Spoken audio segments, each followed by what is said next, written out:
Hello, everyone. My name is Ian Rowe. And I'm Nique, yours. And welcome to The Invisible Men, where we make the achievements of incredible men invisible no more. Hello, and welcome to the latest episode of The Invisible Men. My name is Ian Rowe. I'm a resident fellow at the American Enterprise Institute. Hello, I'm Nique, yours, a member of the Leadership Network at AEI. All right. Hey, Nique. Good to see you, always.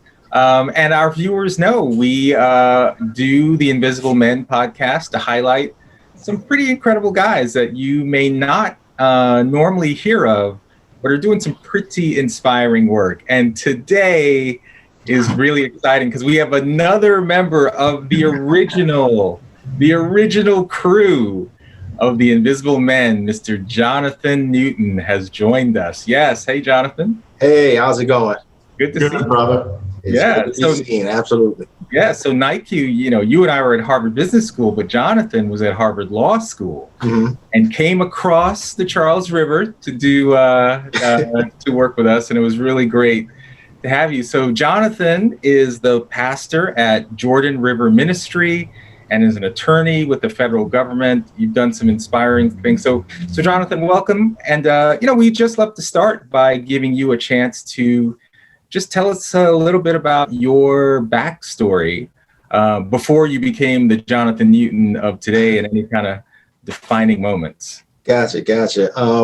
Well, as you may remember from the original, I grew up in the South Bronx.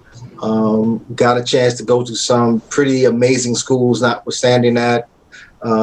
Even in high school, I was selected through an enrichment program for the inner cities to go to a very prestigious high school. So that was good. Gave me a good jump start. The Fieldston School in the Bronx. Yeah, okay. Well, actually, it's in Riverdale. It's technically in the Bronx, but they like to call it Riverdale. Maybe now that the Bronx is a little more developed and a little more cosmopolitan, they may adopt that moniker, but the envelopes, the letterhead, everything said Riverdale. Interesting. From there, went to Georgetown, I got there, initially did really well. Pledged the fraternity, pledged Kappa Alpha Psi. After pledging, I felt like, well, life is good now. I'm not in the Bronx anymore. I got all these friends and forgot about the main reason I was there in the first place, which was to go to school.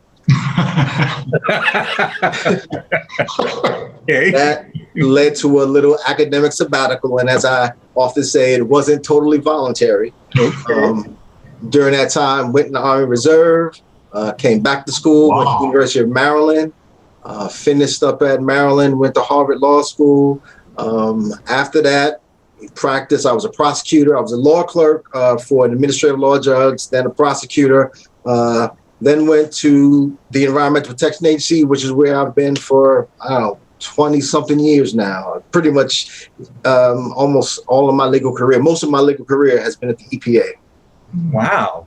So there's a lot to unpack there. But before we leave the boogie down Bronx, how was that experience just growing up? The Bronx was tough. The Bronx was a tough place, but I loved it. It was very good for developing me. I felt that from the Bronx. I never got the mindset or got into mindset that anybody owed me anything, because everything that you did, you pretty much had to work for.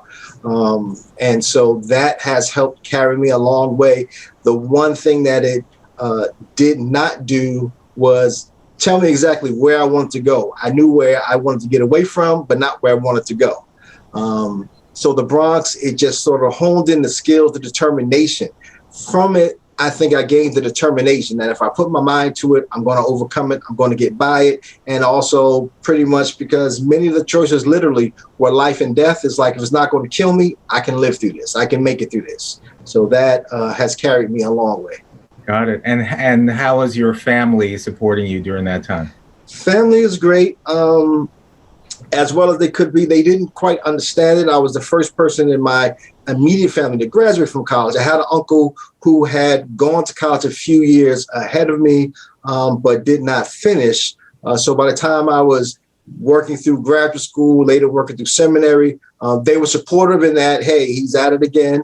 They had seen me when I fell off, when I wasn't doing so well, and when they thought that, okay, now my trajectory in life is definitely leading me towards cab driver or factory worker, but they saw me pull out of it and move forward. And, you know, the love was always there. We didn't have a lot of material things to share, but the emotional, the spiritual encouragement and support was always there and still is. Jonathan, in terms of your friends in the Bronx, you know, the people that you spent time with, did they have similar success to you? It varied. Certainly you can always, I mean, you can even look on, you know, on the news, on TV and see success stories from the Bronx of people that I knew. There was some, you know, some sad stories, some pretty good stories. But again, it was the Bronx. And we all love it at the end of the day. Had one guy who was, you know, this is like my backup. Anytime I had trouble in the neighborhood, I knew I could always call on this guy. When I got to college, it wasn't 3 months before I learned that he was murdered. Wow. My best friend growing up, and we went through thick and thin together. He also went to college, had some challenges, but ultimately he made it through and he's doing well. So there's everything in between. What makes the difference? Why is it so fragile? What leads that to different paths?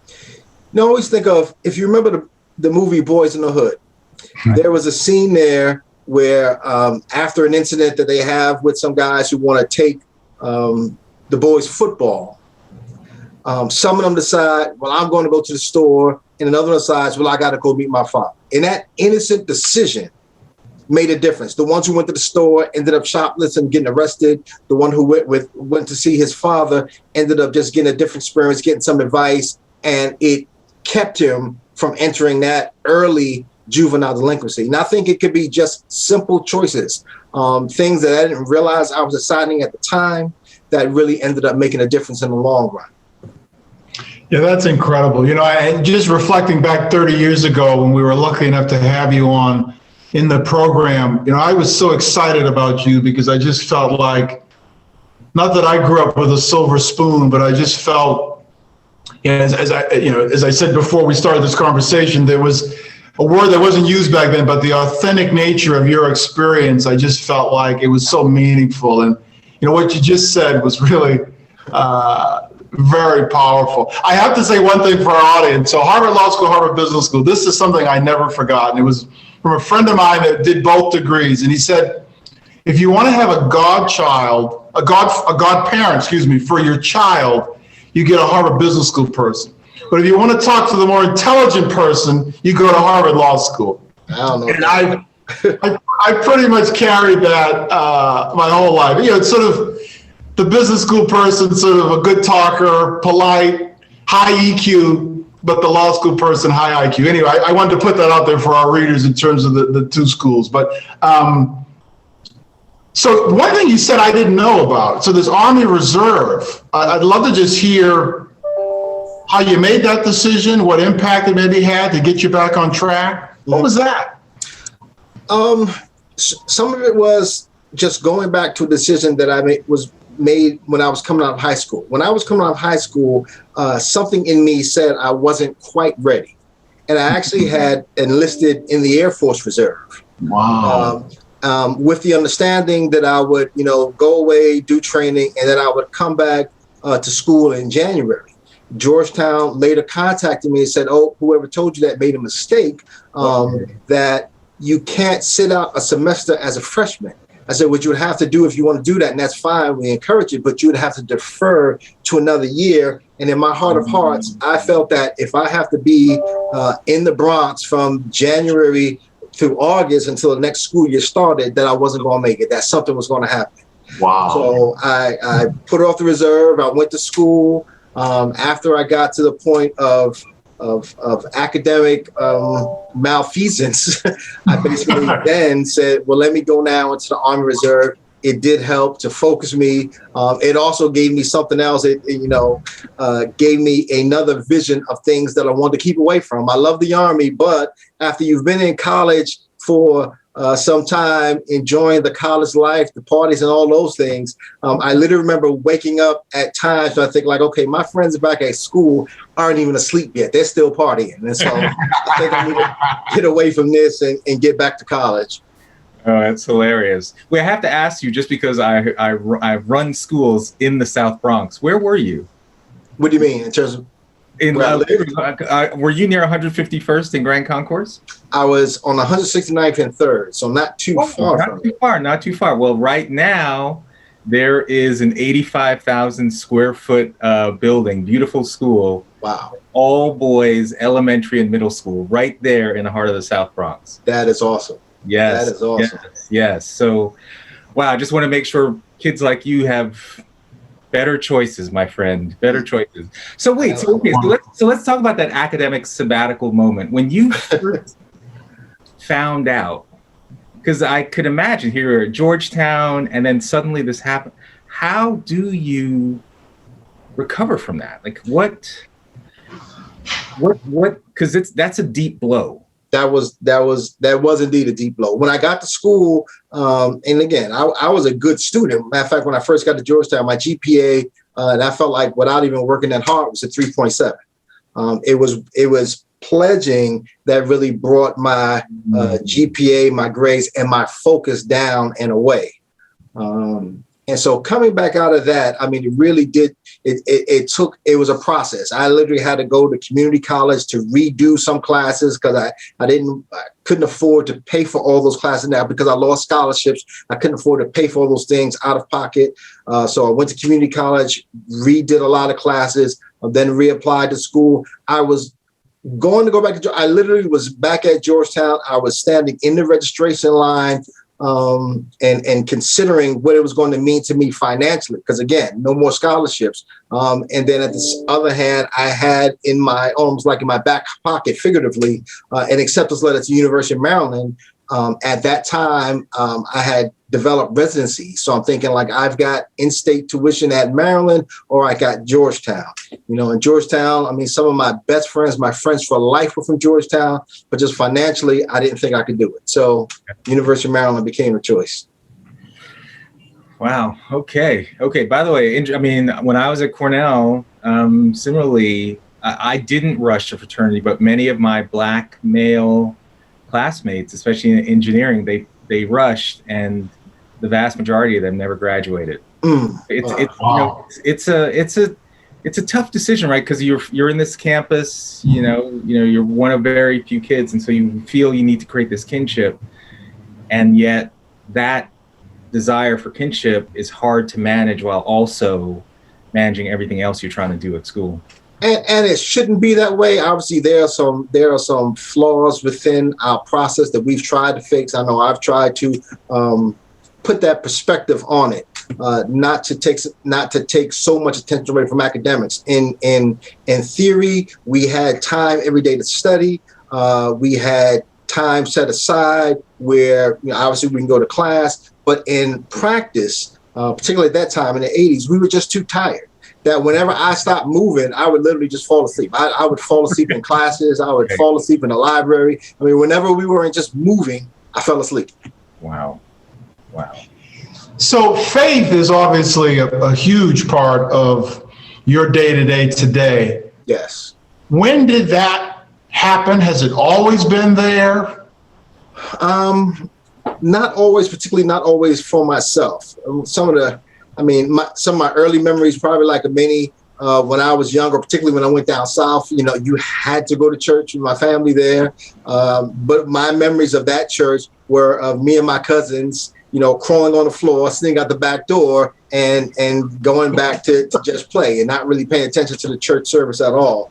Ironically, this sort of like fast forward. Later when I did on my own, joined the church and then eventually get called to ministry, and I became ordained in the African Methodist Episcopal Church.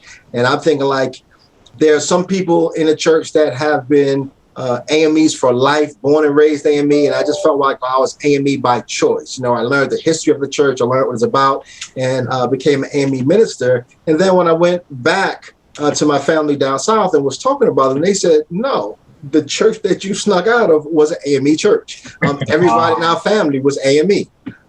So I was like, oh, wow, who knew? So that was like an interesting irony. I don't think I can claim that I was born and raised AME, right. But you know, some of my early memories in the AME church. The Lord moved in mysterious ways. Yeah, he does indeed. He does indeed. I think when I first really started really gravitating towards God on my own was when I was during that training period in the Army Reserve. That when we had a free moment, we had free times. I mean, this is after basic training, when we're in our advanced training, that they would give us sometimes Saturday afternoon, Sunday free. And as opposed to some of the other things that people could have done or did do, I actually gravitated towards that church, and I really appreciate it. I can't even remember the church now, but it was a church at Fort Bragg that I just went to faithfully every Sunday. And really, I first bought my own Bible, and I was like, okay, you know, it just started to open my eyes to a bigger life. Got it. And you have had, and I didn't even know this, you had a health scare of some kind? Yes. That's been one of my biggest challenges of late. About a year and a half ago, I had a stroke. Completely surprised me because at the time, I thought I was in good shape. I thought, you know, while I had some problems, we've got, as many Black people do, diabetes and high blood pressure running my family.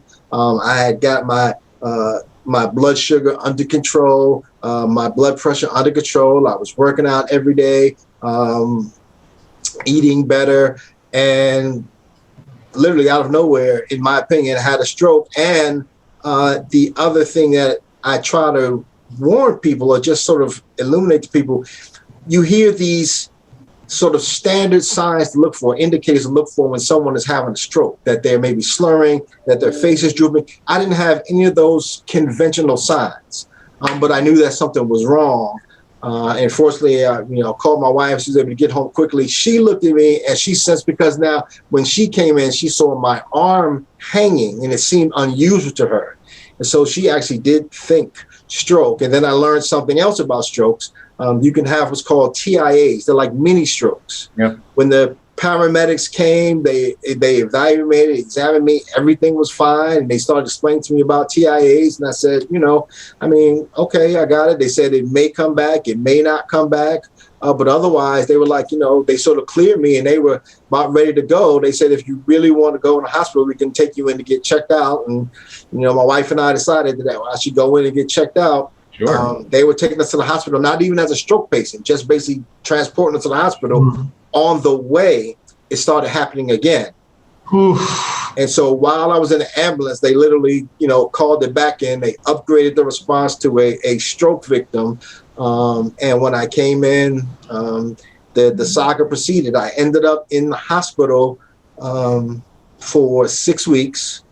I was there for, they were testing me when I was there. They did everything that they were, that they could do. And for a long time, I was fine. I was moving. They would come and do neurological tests, make sure I could move, make sure I was responsive.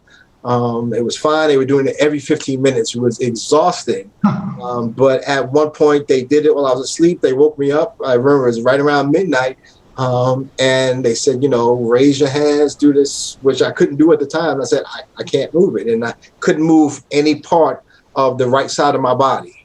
And so I had to spend time learning how to walk again, learning how to use my arms. I'm still trying to get the ability to write again. The dexterity in my fingers has not fully returned yet. I've had incredible progress, but there's a lot more that I'm looking to recover. So that is a big area of advocacy for me now, just trying to inform people, especially Black men, about the risk of stroke. One of the things that they spoke to me about when I was in the hospital, after the doctor was talking to me, he couldn't really pinpoint exactly what caused the stroke, but they would just pointing out some lifestyle issues. And one that he pointed out that I think we kind of overlook regularly is the importance of rest. As an attorney, as a pastor, as a husband, as a father. I think many of us, we thought it was kind of, certainly we were, as graduate students in Cambridge or Boston, you guys were in Boston, but we thought we were, sometimes sleeping like 5 hours of sleep seemed like the norm. It's like, fine, I'm good, and you do that, and the doctor was like, that is absolutely not enough. It's like, you must get a minimum of 7 hours sleep. And I've talked to friends who are still living that life, and I can see the impact it made upon them when they looked at my condition. When they looked at me, because back then I was still in a wheelchair. I said, we got to rest more. We gotta 7-8 hours. We got to do it because it's important. It can have long range implications that we're not aware of. I just bought an audiobook titled Sleep, and I've just started listening to it. And this guy, exactly what you just said. He says, if you don't get 8 hours, okay, let me tell you what will happen eventually. It was really, and now you educating us and providing this, very personal testimony about what you've been through. I'll tell you what. I think I'll be going to bed in about 2 hours. I'll see you guys. Take a nap right now, right? I have to ask one question. I want to get us to our speed round, Jonathan. But one question, because you've obviously been in the DC and the greater DC area for a long time. Just want to get your opinion. Who's the best mayor of DC that you've seen? Wow. Okay, that's the best mayor. Okay. Yeah, DC, and I've seen many, and as a minister at one of the prominent churches in DC, got to interact with a lot of them. But I'm gonna have to go all the way back to Mayor for Life, Marion Barry. As the best mayor. As the best mayor, and the reason, some of the impact that he had. In the latter years, people think of Marion Barry because of some of the controversy, the criminal prosecutions, things like that. But and I had a lot of church members. In fact, one.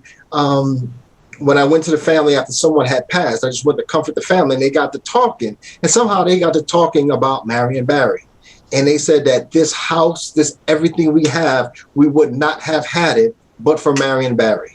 So that when he was mayor in his early days, he really emphasized how much of an activist he was. He opened up city contracting to Black people, insisted that Black people, Black contractors or some contractors be a part of the deal, and that if they weren't part of the deal, they weren't going to deal with the city.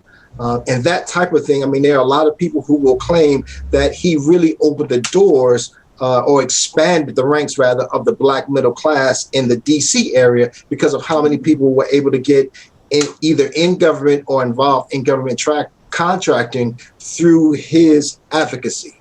And so for that reason. And I also, when I came here for college, they had a summer youth employment program. And while New York had a program, it was nowhere near the level of DC's. The DC program guaranteed every youth that wanted a job would get a job. And that was not the case in New York.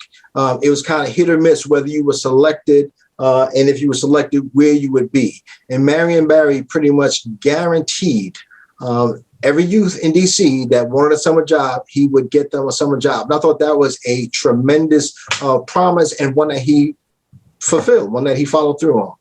So, and there are oogobs of stories that I could probably pick up on here and there, but because of that, and looking at the long range impact, I think Marion Barry.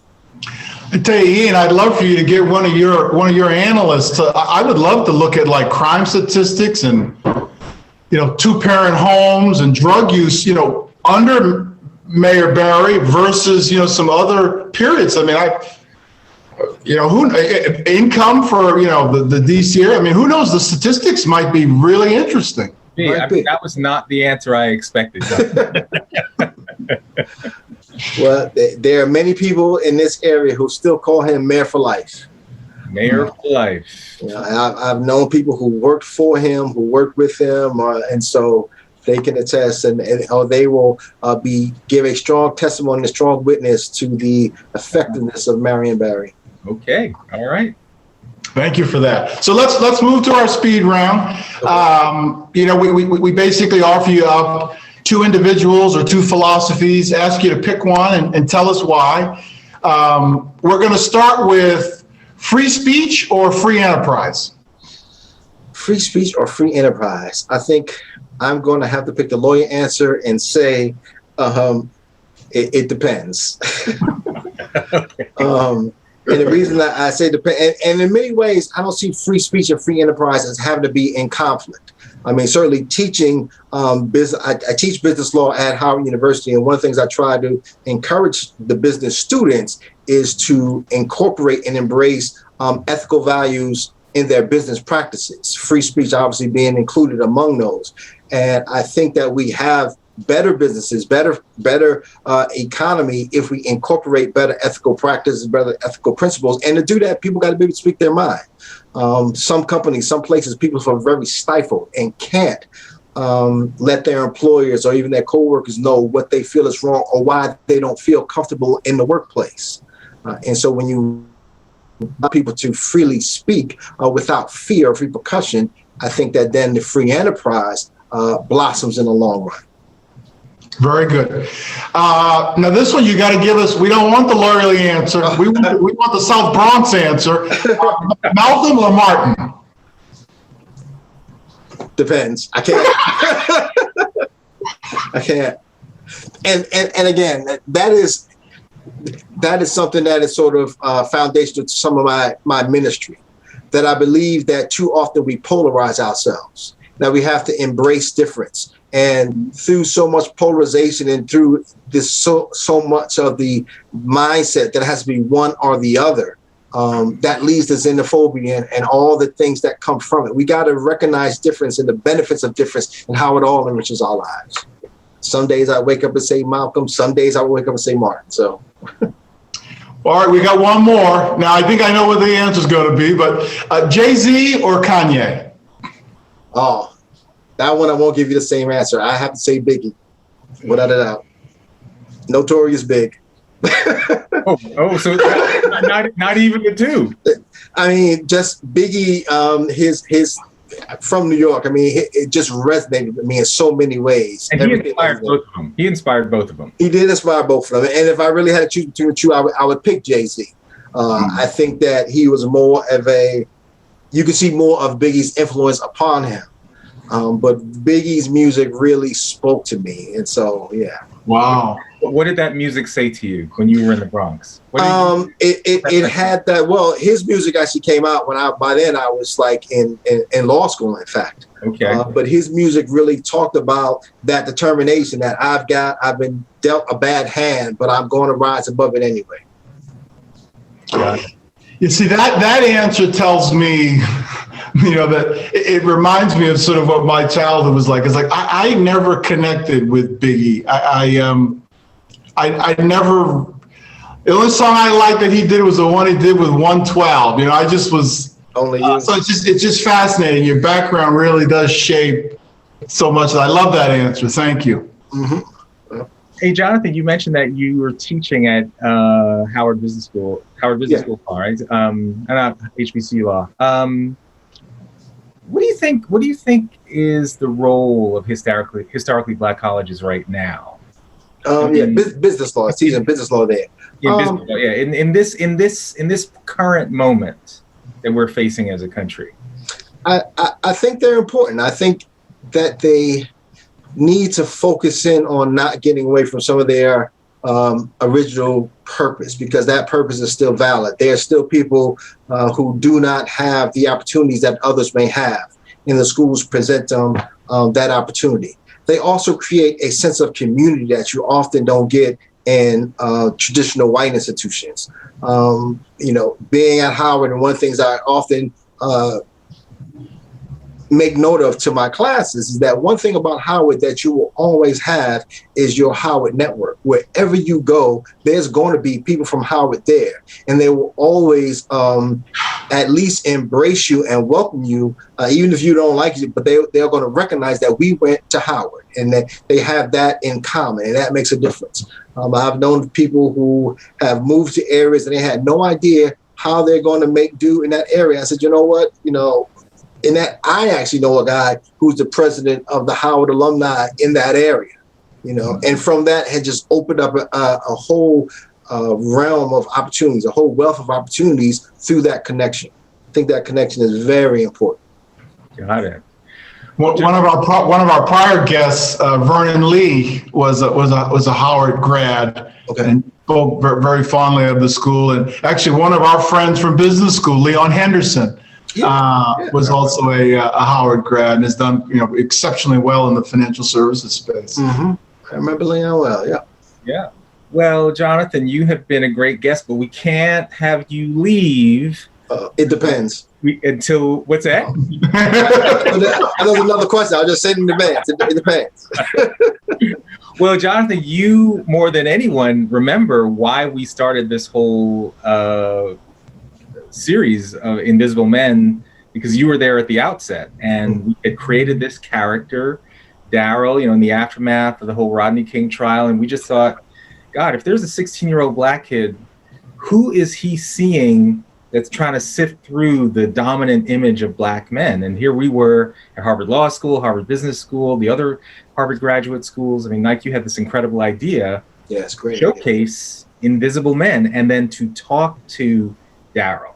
Mm-hmm. The 16-year-old black kid who lives in forgotten USA, fast forward 30 years, what would you say today to a contemporary Darryl who's trying to make his way in the world? I would definitely say read. And I think that reading helped me a lot. But I would also encourage, I would add to that, something that I wish I had done in retrospect, is read biographies. Understand what people, how high they have achieved and what they have achieved. One of the things that I found, even after law school, literally, is that, again, I knew being raised in the Bronx, what I want to get away from, but I didn't know all the possibilities that were available. And I think that coming out of that environment, it's important to open your eyes to the possibilities. I mean, right from the Bronx, going to school not far from where I went to school, where I raised, rather, Colin Powell went to school in the South Bronx. Yep. And to just read how people came out of similar situations or other, may have been another area, but were able to aspire and reach heights in areas of which I had never contemplated. I think that's very important, just to open your eyes to the possibilities, because you get tunnel vision in that type of environment. Open your eyes to the possibilities. Yeah. I love it, man. I love it. All right, Jonathan Newton. So great to see you, man. So great to see you guys as well. It is great. By the way, are there any resources that you want to point us to regarding the information about stroke? Is there anything that we should have our viewers know about? There is a book that I read, in this book, because there's so much research and so many different philosophies that doctors are toying with, and literally between the different therapists, you can get different therapists with different mindsets. But there's a book called Stronger After Stroke that I think really opened my eyes to some of the different theories out there and how they could apply to me. And also just to raise people. I mean, one of the things that I found is there's a huge difference, unfortunately, in what physical therapists can do. Often they are constrained by the facilities that in which they serve, in which they practice. Meaning, unfortunately, insurance companies, financial people who went to Harvard Business School are controlling that industry too much. And I think that in ways it does not allow adequate focus to be placed upon the patient. There's a big emphasis on making sure that people are safe, which is important. But you also, in doing so, they often shortchange recovery. And so they just want to, they want to rehabilitate you so you can do things safely, but not help people to recover. That book, Stronger After Stroke, really opened my eyes to that distinction and to that quandary that they face. And so I've recommended that, in fact, to everyone who I've come across who's had a stroke. Read this book, get it on Audible, whatever, listen to it, but get this information. Okay. All right, Jonathan Newton. Well, thank you. Nique, another great episode. For all of our viewers, if you ever want to see any other episodes of The Invisible Men, please go to www.invisible.men. And once again, I'm Ian Rowe. I'm Nique Fazers, and Brother Newton, thank you so much. As always, you're an inspiration. Thank you for having me. I really appreciate it. Thank you for watching another episode of The Invisible Men. You can find other episodes at the AEI podcast channel on YouTube or the website invisible.men or wherever you listen to your favorite podcasts.